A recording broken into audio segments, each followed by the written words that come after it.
You're listening to the Write Project podcast and radio program, a show about writing and modern Newfoundland author culture. This program is produced and recorded at CHMR FM 93.5 FM in St. John's, Newfoundland and Labrador, and is aired on other great stations in the province and elsewhere in the country. It can also be heard online at www.chmr.ca. I'm your host, Matthew LeDrew.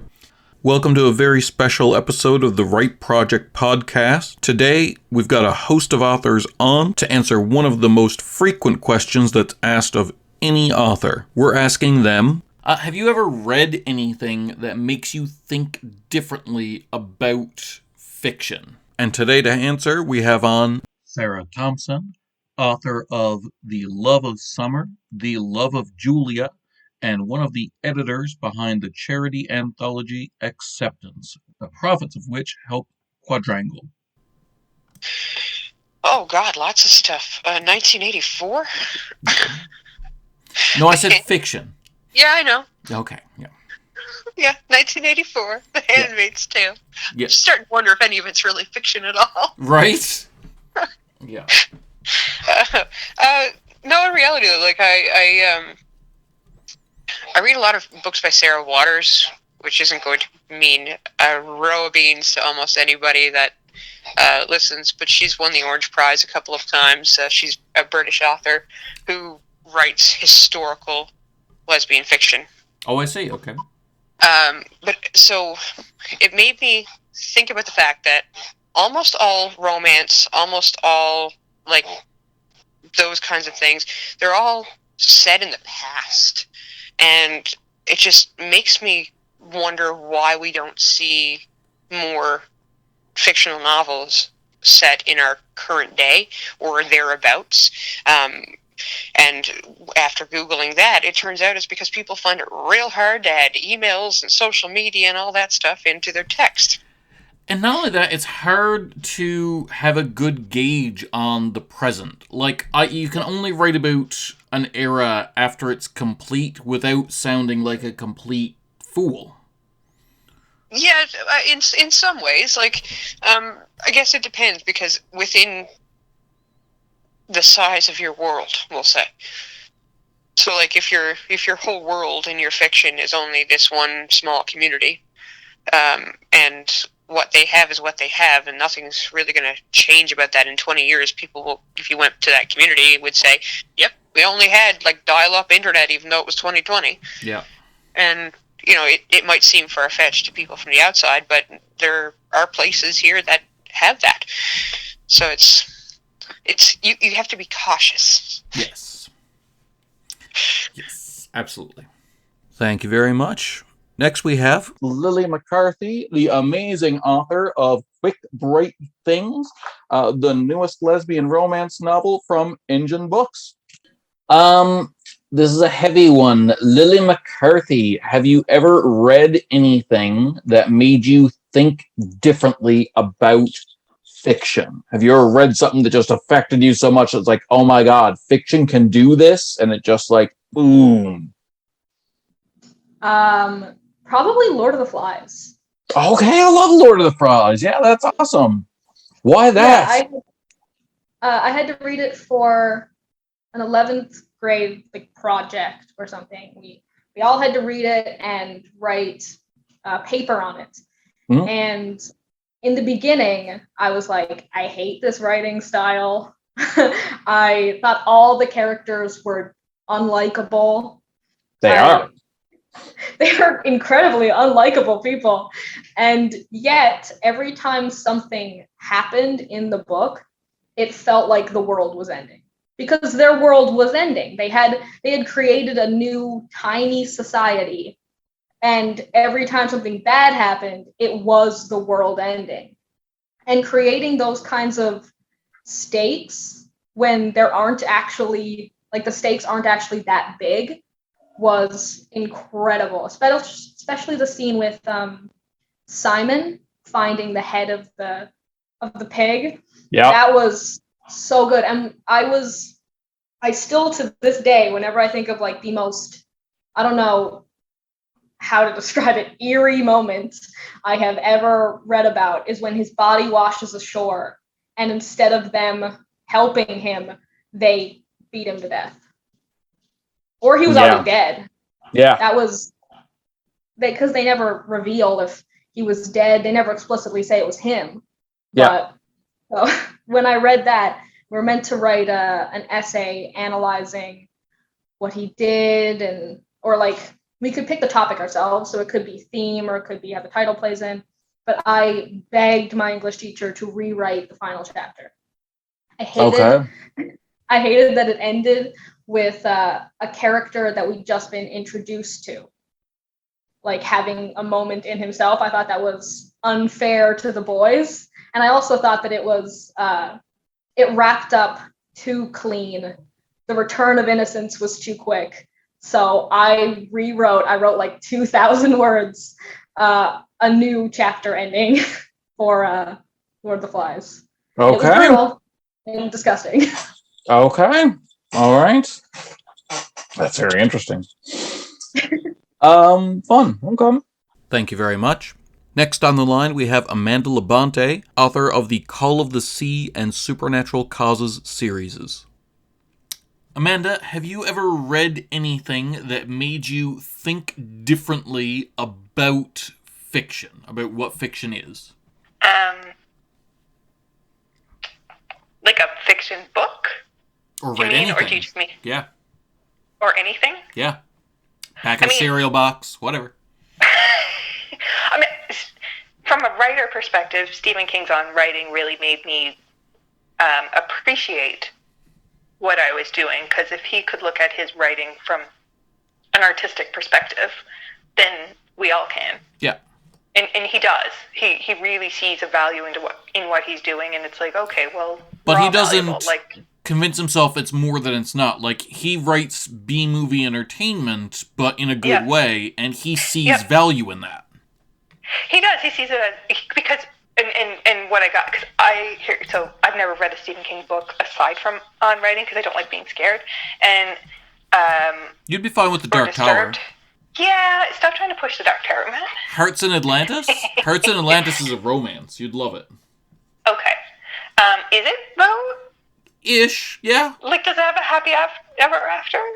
Yeah, it does. Happy ever after romance. And not like, Sure. They all caught the plague and died together. Happy ever after.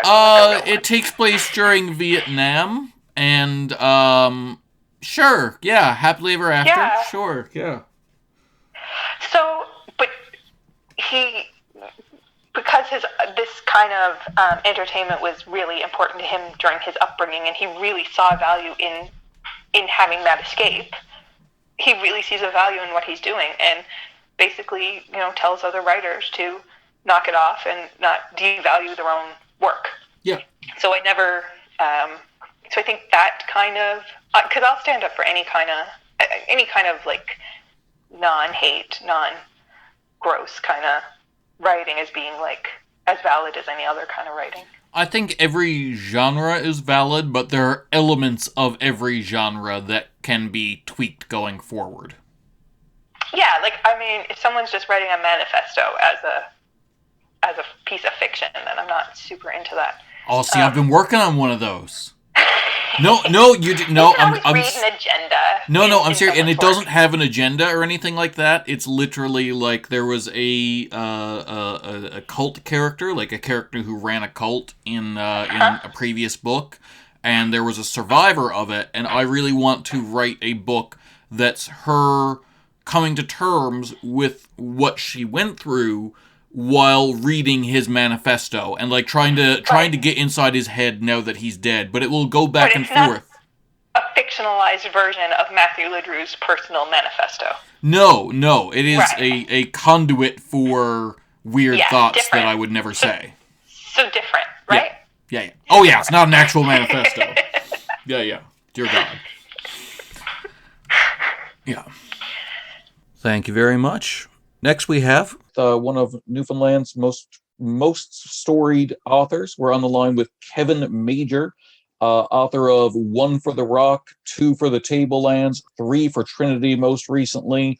a host, an amazing library of titles. Kevin Major, have you ever read anything that made you think differently about fiction? Hemingway had a major impact on. I just really like the way he went about approaching fiction. You bring it down to kind of almost a basic level, but showing the importance of even a single word at times. The importance of the well kind of crafted sentence without it looking like it was crafted.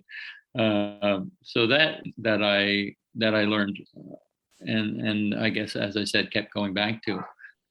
In terms of other works of fiction that have impacted me, well, initially you mentioned The Outsiders. When I started writing first, my interest was in writing books that would be of interest to young people, what became known as young adult novels. So at the time of Holdfast, there were very, very few. I can think of only one or two Canadian titles, much more coming out of the United States and LA. So it was kind of revolutionary at the time that you would actually have teenage characters speaking and acting, swearing and otherwise, dread upon dread, thinking, having sexual thoughts, and make that part of your book. And because most of books I can think of, Sir Farley Mode and so on, good animal stories about the North and so on. But in terms of real, what I thought we were seeing it reflected. So Holdfast, I like to think, broke some ground in that way, and it led me on to other titles with young people in them, and some of which, like Blood Red Ochre, was historical. So there I started kind of doing both things, writing with teenage characters, but also bringing out a bit of Newfoundland history. So those books like The Outsiders and that hate me now because it's so long since I've been thinking about them. But they did have an influence at the time. Well, one of the courses I did at MUN, I originally started off doing science. So I don't have a degree in English, which has its pluses, maybe more minuses than pluses, but No, that's, yeah. the classic books I've come to on my own. So, you're not reading them to write essays about them. But in the course of preparing myself to go out teaching, I did a course at MUN in young adult literature, and then different titles, and then kind of what propelled me in that direction to begin with. Eventually, I broke away from it. I was getting older myself. I was having kids who were growing into teenage. I didn't really want to still to be writing about it. Yeah. Excellent. That's a wonderful answer. Thank you very much. Next on the line, we have Matthew Daniels, frequent contributor to the From the Rock series, as well as the author of the Diary of Knives. Matthew Daniels, have you ever read anything that made you feel differently or think differently about the concept of fiction? The concept of fiction? Wow. What would I have read that would even really do that? I know a good one for that one. The Devil in the White City. I've never heard of this. Explain it. I don't recall the author off the top of my head, but sure. It is creative nonfiction. This is my introduction to that particular sliver of writing. And the difference between nonfiction and fiction, you've got this little sliver of creative nonfiction that's kind of sitting between them, where the core of the story is a real thing that happened. You're following the story of, I don't know, Jack the Ripper, or perhaps someone more positive, Amelia Earhart, maybe. Sure. And everybody knows from the history books, this person went here to here to here, and they did this and this and this, and that sort of thing. But with the creative nonfiction, a book like The Devil in the White City, we've got our historical facts, but we don't actually have any like transcripts of every conversation that this person had. So you know that there's a period of like 4 months where this person was studying such and such, and they made a friend in this person. The movie A Beautiful Mind with Russell Crowe is a good example of this kind of stuff, where the conversations that Nash, I believe it was the guy's name, the mathematician that Crowe was playing. Nash was, he had these friends. This friend who turned out to be imaginary, but we see these conversations with his imaginary friend. We see him working out these economic math things that he does, which he uses in a bar as describing how dudes should approach the ladies, and that sort of thing. That's a good example of, like, because we know that Nash is a real person. We know that these were real accomplishments he made. We know he visited these bars and stuff because they were on or near campus, and he was at the university, and he was a person and therefore interacted with people. But the actual specific conversations and the actual specific relationships probably didn't go exactly that way. No, probably not. Probably not. No, right? The author's filling in those gaps. So The Devil in the White City is the big book that comes to mind for me as was one of my big experiences for that, where fiction takes a different angle there than it would in, say, The Lord of the Rings, where I guarantee you've never met Frodo. Yes. And no one's going to find Rivendell no matter how far you look. You say that as someone who's looked a little bit. Yeah. Thank you very much. Next we have Olivia Robinson, who is the author of The Blue Moth Motel, a new book from Breakwater Books. Olivia Robinson, have you ever read anything that made you think differently about fiction? Like about what fiction is? Oh, that's a very good question. I read that doorstop of a book called Ducks Newburyport by Lucy Ellman. I think she's American, and it's like 1,000+ pages, and it's all one sentence. There is no punctuation. There are no paragraph breaks. My brain, I could only tell you probably like 2 or 3 things that happened in that entire novel, because it was just so much. My brain could not handle it. So that's kind of the most extreme example that I can think of. But who else? Have I written? When I first started reading like a lot of like kind of adult contemporary fiction in like middle school, high school. I had wonderful high school English teachers who really liked Canadian lit. So we read a lot of Can Lit in high school, which was awesome because it was the first time I kind of realized authors were like Canadian authors, which seems silly, but I was like, oh wow. They let Canadians write things? Whoa. Yeah, what a concept. Whoa. Yeah. And so that was awesome. And I think the first time that I read Miriam Taves, her voice really stood out to me as like an interesting voice that I hadn't read before. And I still love her work very much. And her voice varies also depending on the novel. So I really enjoy her work. Awesome. Okay, I like it. Thank you very much. Next we have Paul David Power. He's got a new book, Crippled, out through Breakwater Books, which is a story about love, death, life, and redemption. So just little themes, nothing too heavy, you know what I mean? Paul, have you ever read anything that made you feel differently about fiction? I can't. What I will say to that is I can't pick like a particular author, but it amazed me that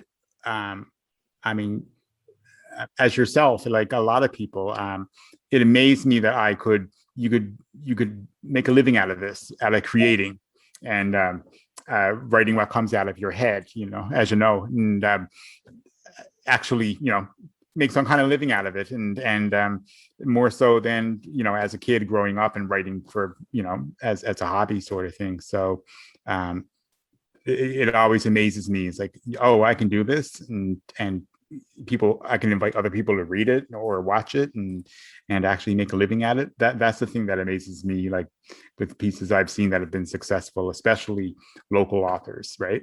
So that's what inspires me. Yeah, I gotta say, there's a weird moment now that you're saying that I think about it. But like for years, I was working like a crappy office job, not even like a writing office job, like doing copyright, just like tech support kind of stuff. And I was doing that, and I was writing on the side, and I had this dream of like, all right, well, when I've paid my dues enough, when I've I've got this security job, basically a safety net job.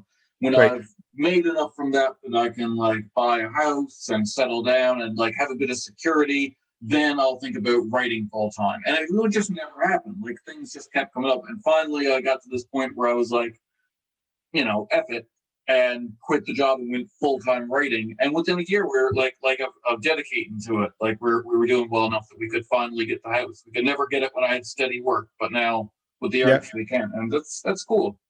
It is cool. Flipping that question around, the question I asked you, the whole have you ever read anything that made you feel differently about fiction? Maybe what I should be asking you is, have you ever seen a play that kind of impacted how you think about writing plays, like an especially moving play that was like, oh man, you could do this with plays, and kind of, something that you hold as like a high watermark where you're like, oh, I want to be like this, like something that you're aiming for, Right. God, I can't believe I forgot the name of it. Creeps. Okay. So there's a play called Creeps that was written in the 70s, and it was, I don't know, I saw a production of it when I was going to school in Toronto in the 90s, and it's about 4 or 5 friends who are at a sort of a daycare program for people who have cerebral palsy or in wheelchairs, and it's just about them and their lives. And it was the first time I had seen a story about adults or young men my age at the time, which was my 20s, with a disability in a story / on stage. So it sort of inspired me. It was really important to me to see myself represented in some form on stage or in a story, and knowing that you can do that. And the thing that propelled me was when I saw it at the theater in Toronto. It was a packed house, so it was also proving to me that people were interested in this story. So that was pretty impactful for me. That's such a cool moment. I've heard a version of that so many times before, but like not that exact story, but representation is so important, and I get it more and more. I don't think I'll ever get it. I'm unbelievably spoiled, like cis white idiot basically kind of thing. But like more and more as I having these conversations with authors from diverse backgrounds, regardless of what that background is, kind of thing, and that story keeps coming up. Like the first time you read a book that have characters in it that's reflective of you, because I'm spoiled. Like, I've had characters in books that are reflective of me from the second I could read. Like see Jane Run, or not see Jane Run, but see Jim Run, or whatever it is. You know what I mean? Yeah. Like that version of it. Like, oh, there I am. Like, immediately. You know what I mean? And I don't think people realize the effect of like seeing yourself moralized can have. You know what I mean? Absolutely. Yeah. It's it's the impact, right? And yeah, I even growing up, I guess it's the way you were raised, right? And because I'm also, I things I've been through my life and everything, I also account, even though I live with a disability and that I'm also very lucky. I was born into, a middle-class white family on the east side of St. John's and all that sort of stuff, and how lucky, it's all about, almost the luck of the draw. But I think I was raised, in that white able-bodied environment, and I didn't even question about the lack of not seeing my identity in books or on screen until I started seeing it and noticed, right? It's very impactful. It actually shocks me whenever Newfoundlanders don't get that about some of our communities, like our oh god, what's the word I'm looking for here? Some of our diverse communities. Diverse is the word I'm looking for. It shocks me when any Newfoundlanders don't get that, because in some ways, like, being a Newfoundlander is in some ways being diverse. You know what I mean? When combined to when looked at from the rest of Canada or the North America or a global perspective, like, Newfoundland is this little bubble, and you can tell because the second anything Newfoundland hits mass media, like a TV show set here, a play like Come From Away set here, a movie set here, anything like that, we just latch onto it and we're like, oh, we get to see ourselves represented. And I'm like, how can you not get it? It's this, but for that. You know what I mean? Like, it's absolutely. Yeah. And sometimes it doesn't matter that play or TV show or whatever is just horrible. Like, I tried watching Republic of Doyle. I tried. Everyone losing their minds. And I swear to God, I love that actor. He's a very nice man. But, like, everyone I know that watched that show, not one of them could tell me the plot of an episode. Everyone was looking in the background for extras to see who they recognized. Yeah. Because it's Newfoundland. You go, that's Jimmy. I know it's Jimmy. Oh, he didn't tell me he was going to be in tonight's episode. Right. Jimmy. Yeah, that one. And I haven't warmed up. Yeah, it's hatching and matching and dispatching or something, or these ones that make the national airwaves, right? And sort of like, no wonder they think we are what we are. Like, yes, it's fun. My dream is I want to write a TV series based in Newfoundland that's about not about the east side and west side of St. John's, and the two different types of cultures or families, right, or classes even. I want to show, like, we're not all like on the outport. Thanks for real. Thanks so much for coming on with me, Paul. This has been wonderful. This is a lot of fun. Thank you very much. Next we have Dr. Richard Elcock on the line. He is the author of Homecoming, one of the short stories featured in Us Now, which is just released from Breakwater Books. Richard, have you ever read anything that made you think differently about fiction? Something that kind of turned on your light bulb of, like, what fiction could be?